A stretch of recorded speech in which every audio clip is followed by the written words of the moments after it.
Hello, this is the Talking Michigan Transportation Podcast. I'm Jeff Cranston, Director of Communications at the Michigan Department of Transportation.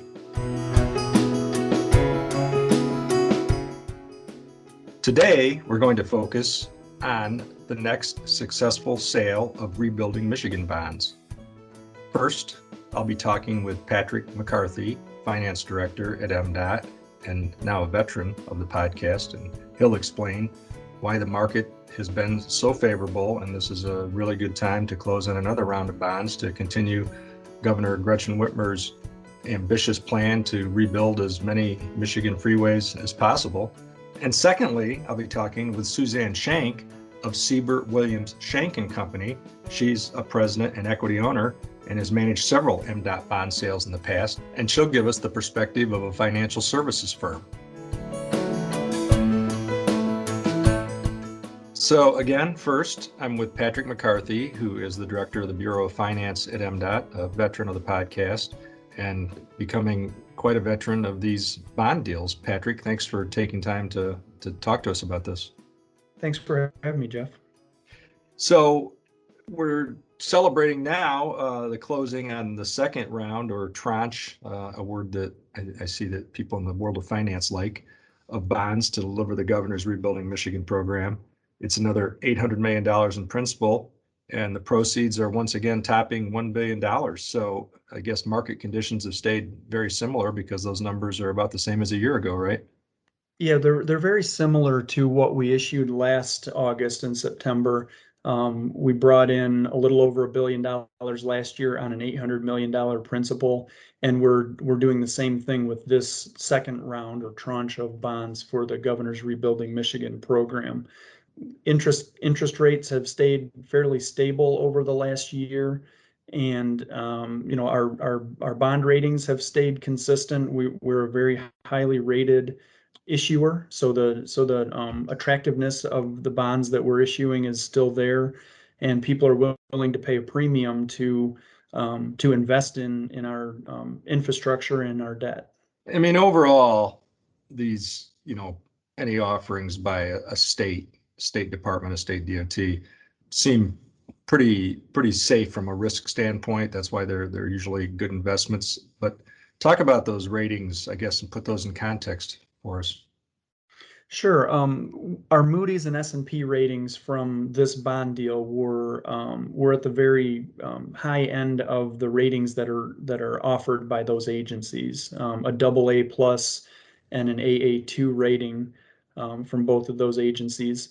Those reflect the department's ongoing efforts to manage our debt, as well as our constitutionally restricted revenues that we have that support our programs and our debt service.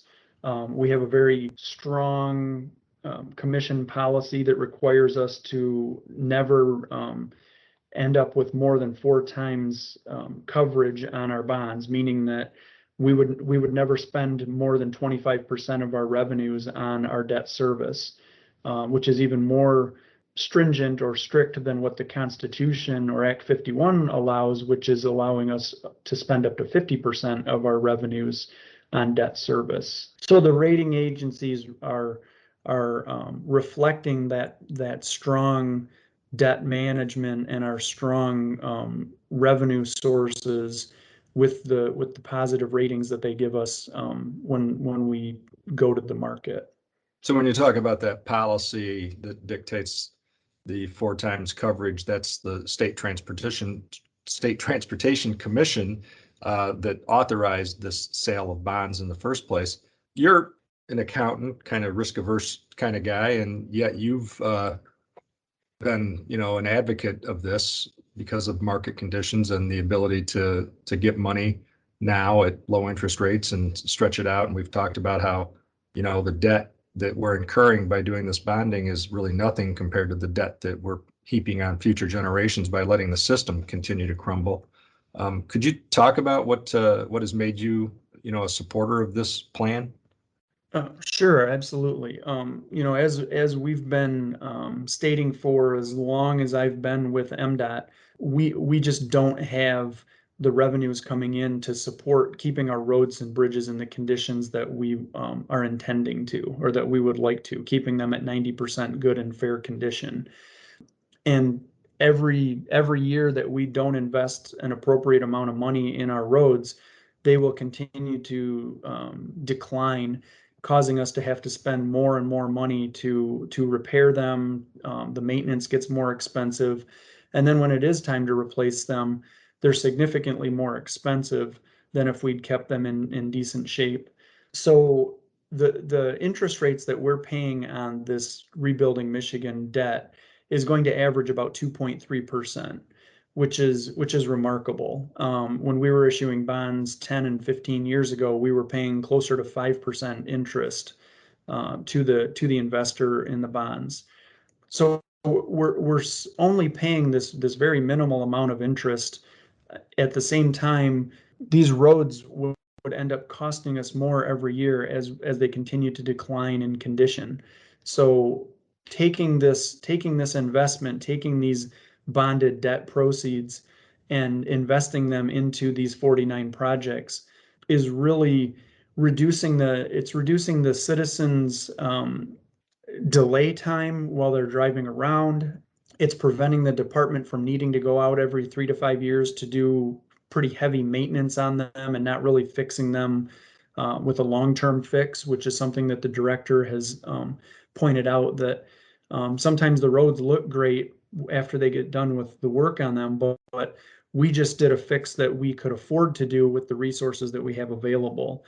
With the money that we're bonding for right now with Rebuilding Michigan, we're able to fix these roads correctly and with a long-term solution that we can then get the 30, 40, 50-year lifetime out of the work that's being done now, which is also reflected in the fact that the users of those roadways over the next 25 to 30 years are the people that will be helping to pay back the debt service when we built these roads through their registration and fuel taxes. Yeah, I think you make a really good point about not just thinking in terms of what you pay now at the pump or when you register your car, but think of delays and sitting in traffic, and whether you're a commercial interest, trying to get goods to market, or you're just a commuter, time is still money. And that's why we have a user delay cost formula and a calculation for that. And yeah, the more we have to be out there just resurfacing something every few years, the more you're delayed. So I think that's a really good way to frame it. Well, this puts us not quite even halfway to the total that was authorized by the commission, the $3.5 billion. What can we expect next? Well, the department is continuing to let the projects or award the construction projects. And so we've got ongoing construction. If you're driving around the state of Michigan, you are seeing the results of this Rebuilding Michigan program. Around the Lansing area, for sure, you're seeing quite a few projects that are being funded with these bonds. We will continue to deliver the 49 projects sometime, probably again next fall, in this August timeframe of 2022. We will do the third tranche of the bonding. And then in the fourth year, which we were authorized for by the commission to issue all of the $3.5 billion over 4 years, we will assess how the projects have come in, whether they're on budget or under budget, and then make that final decision in that fourth tranche on how much we would need to issue to finish off this list of projects that was approved. So we found out last week, I think, the latest updates from planning, because we were being asked all kinds of questions, obviously, when the infrastructure bill passed the Senate. And one of those questions was what it would take in terms of investment to get the majority of trunk lines to good condition by 10 years from now, 2031. And the number is astounding. It would be $1.9 billion extra that we have to invest. Since that's not happening anytime soon, we're not going to see any legislative relief. I think you make a good case for why we need to do what we can and use the tools that we have, and bonding is a good one. So in terms of past bonding and continuing to monitor the market and the interest rates and save money, can you talk about the most recent refunding? Sure. Thanks. As part of this new money deal that we're closing on right now, We also took advantage of the interest rates that are in the market right now, and we're refunding the 2011 trunk line bonds. So we issued bonds 10 years ago, and they're now callable. We can call them back and replace them with lower interest bonds that we would issue now. And we're going to replace $68 million of bonds. And with the replacement or the refunding of those bonds, we will end up saving a little over $19 million, which we can then turn around and use those $19 million for other road and bridge programs, not necessarily needing it for the existing debt service that we had planned to pay for. So we continue to remain vigilant. We continue to manage our debt portfolio and look for every opportunity as they arise to reduce our long-term debt so that we can continue to put more money into the road program. That's great. I think that it's great that you guys are being vigilant. I know your predecessor, Myron Frierson, felt strongly about that too, and you've continued that kind of focus on finding every way you can to save some money here and there. Talk a little bit about beyond bonding, about just what your overall unit does. Contract administration, obviously oversight of all of the MDOT contracts, which are many, but other things. I mean, just making sure that contractors get paid and that MDOT employees get paid. Could you give us just a broad overview? Yeah, absolutely. So we do have our contract services area, which does the coordination and the pre-qualification and the payment for our consultants and our contractors. So we support the advertisement and award of construction and consultant contracts. We do normal procurement, which is dealing with any of the maintenance activities and items that wouldn't necessarily be federally funded, but still have to make sure we follow all of the DTMB rules and regulations for a proper procurement. We have our budget area that's responsible for developing and working with the state budget office to put together the governor's budget proposal, and then we negotiate or assist with negotiations with the legislature to get a final budget passed. We have our project accounting and billing, so we coordinate with the federal agencies to make sure that we obligate all of our projects correctly and draw down our federal funds that we use for all the expenditures that we've incurred on federally participating projects, not just federal highway, but also aeronautics, transit, and rail. And then we also have administrative functions in my office. We deal with the mailroom functions and the warehouse and our print functions, as well as phones and facilities. That stuff falls under the administrative side of what our bureau is responsible for managing. And then the last item, not the least, but the last, we also are responsible for doing all of the accounting for 4 departments. Not just MDOT's accounting and book closing, cashiering functions, but we also do that for 3 other state departments. And this was an initiative that was started more than 10 years ago when they tried to consolidate accounting functions, looking for consistency and efficiency by not having every department need to have their own account office.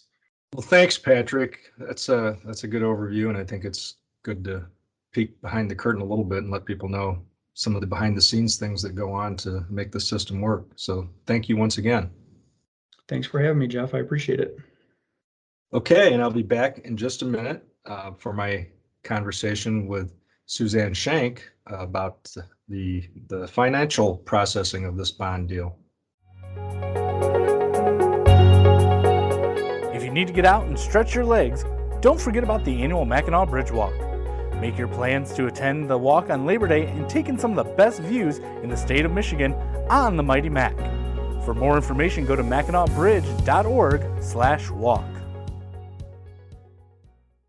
So once again, we're back, and now I'm speaking with Suzanne Shank, who is president and the largest equity owner of Shank Williams Cisneros and Company and CEO of Siebert Williams Shank and Company. And she's going to talk about her firm's role in underwriting this latest bond deal. But let's start first, Suzanne, with a little bit of your background and your Michigan connections and your firm. Thank you, and great to chat with you this afternoon. My firm, Siebert Williams Shank, is coming up on our 25th year anniversary. I was one of the original founders of the firm back in 1996, and we are the largest and highest ranked minority and woman-owned firm in the country. We are the highest ranked for fixed income transactions in both the municipal and corporate sectors, as well as participating in equity IPOs. And we believe we're the only national investment bank that is both majority women-owned and majority minority-owned. Well, that's great. Congratulations. Thank you. So can you talk a little bit about how you got into these kinds of deals with like municipal bonds and state agencies? Well, I began my professional career after graduating from Georgia Tech as a civil engineer, working for General Dynamics many years ago, and then transitioned to the world of finance, where I then wanted to work on financing infrastructure projects rather than designing them after going to Wharton Business School. And from there, I began working directly in public finance, working with issuers of municipal bonds, which are the primary vehicle through which our national infrastructure is funded, for issuers large and small across the country. Obviously, with me being based here in Detroit, I have focused a lot on working with local issuers, but still maintain, many relationships. And our firm obviously works with issuers across the country, large and small, many state issuers, lots of transportation issuers, lots of water and sewer issuers. And so we are very active in the municipal market on a weekly basis. So what would the role of your firm be in executing this kind of a deal? So our firm was hired as one of the underwriters, in this case, co-senior manager, to really serve as an intermediary between those who want to buy the bonds versus and the state, which is selling the bonds. And so our goal is to help find investors who want to purchase these bonds at the lowest possible rates. And that's why the state, hires underwriters to participate in these transactions, because we are in the market daily trading with investors who are looking to buy bonds, but also in the primary and secondary markets. So how do you locate those investors, or how do they locate you? Oh, well, we have well-established relationships. We have a powerful fixed income sales force that is in constant contact. We happen to be very active, not only in the primary market where we're bringing new transactions such as this one, but we're very active also in the secondary market. So even when there's not new product in the market, we are constantly trading bonds and supporting our clients on the municipal side with respect to keeping activity in their securities. So what could you say about the buyers for these kinds of bonds when MDOT issues this kind of bond sale? Yeah, the key buyers are generally large institutions, many of them asset managers who have manage money for individuals. There are individual investors who are also able to go in with orders through their brokers. But generally, especially at the levels of rates today, all of the bonds that were offered, their yields were through 2%. So just as you see, homeowners refinancing their mortgages, there have been few times it's been more advantageous to enter the bond market. And despite that, there was robust demand for the bonds and, solid buy and hold investors who came in and put in orders and supported the deal. So in the first round, a year ago, and in this round, we found out that both offerings fetched a premium. Can you talk about that? Why, $800 million offering actually brings in more than that?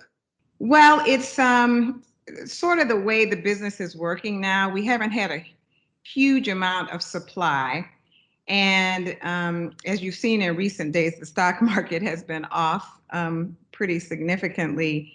And, bonds, and in particular municipal bonds, have been viewed to be a very safe investment.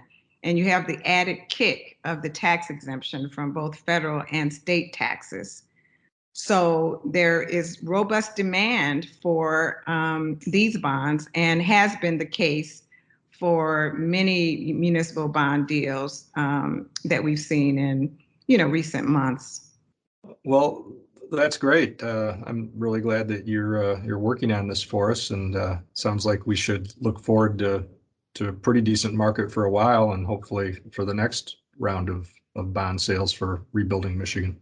Yes, we certainly do need it. As you may know, the American Society of Civil Engineers has rated for many years our infrastructure, has given it a D grade. I think this year they rated our infrastructure overall as a C grade, but our roads, they still ranked at D. So we do really need to continue to make consistent long-term investment to ensure the resilience of our infrastructure. Oh yeah, I mean it's decades of underinvestment in Michigan, and something that I've talked to media about quite often, and Patrick and I have talked about a lot too, is that sure, I understand some people's reticence at taking on debt, but when you look at what you can get money for right now versus the debt we're heaping on our children and grandchildren by letting the system continue to crumble, I don't think it's a tough decision. I agree wholeheartedly. Remember, you're talking to a civil engineer by training, so I agree from every vantage point with that. And I mean, we're starting to make, a bit of progress. I think these financings are doing, a big step in the right direction for our state. Yeah. Well, thank you, Suzanne, again, for taking time to talk with me about this. I really appreciate it. Thank you. And we really appreciated being able to work with the state on this issue. Thank you again for listening to this week's edition of the Talking Michigan Transportation Podcast. I would like to thank Randy Dubler and Corey Peedy for engineering this week's podcast. To subscribe to show notes and more, go to Apple Podcasts and search for Talking Michigan Transportation.